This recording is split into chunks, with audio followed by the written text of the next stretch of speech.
I used to drive my aunt for a long time, and so it was really something to hear that song again. Was that your introduction to showbiz, driving Rosemary? for your aunt?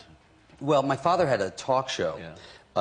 early on when I was about, from the time I was a kid. So whenever it was, we worked on it. If it was St. Patrick's Day, I had a leprechaun outfit at like 9 years old, and my dad would interview me, and I'd have a cigar and going, well, that's a hard thing.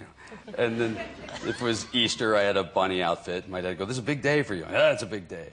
Have you still got those outfits? Oh, like you don't know.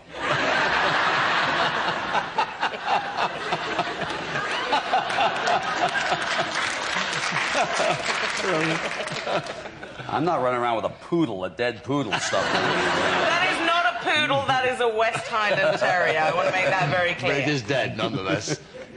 Dead. Jay, you say that. Don't tell her.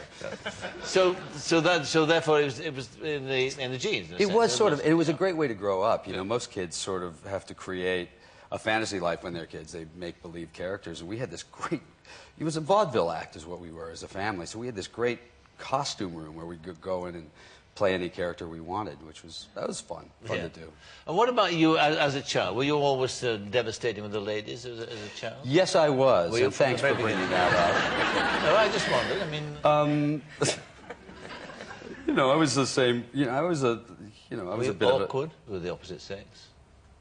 The opposite sex. He means girls. Oh, yes. I did. Who knows? I think every kid is.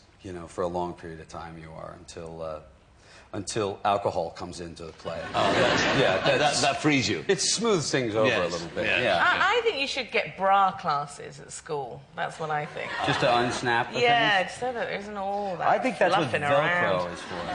Yeah. Velcro. Don't Well, no. Depends, obviously, on the weighting. I'd quite like to run a school, actually, for young men. Would you? A kind of, show you the way round kind of school. Then you did change it. Don't even try. Don't even try. There is no seamless segue. No, there is none. At all. No. And then, George, then you went into soaps, and you did an apprenticeship in some fairly bad television. Bad television. Yeah, I've mastered bad television. I did a series where I played an undercover cop on a Harley during the day and a rock star at night. Should have read that script before I took the job. I did a lot of bad TV. That's the problem, is it just comes back to haunt you. I did bad sitcoms that are just in syndication and run sort of constantly, and I've got a nice mullet haircut and everything you could just, everything bad about the 80s. Is me.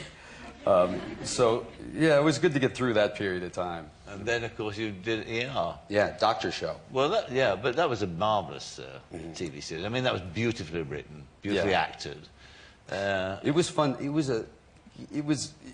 sort of changed television for a period of time, and it was fun to do. We were very excited about being a part of that.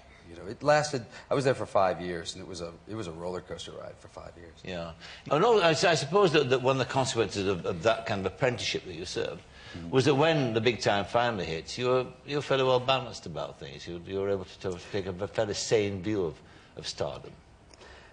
Well, yes and no. Yeah, you're right. You are sort of, you're more prepared for it, because I was 33 when the show hit. So that's a big. You've sort of almost been famous several times, so you're sort of prepared for the fact that it has very little to do with you.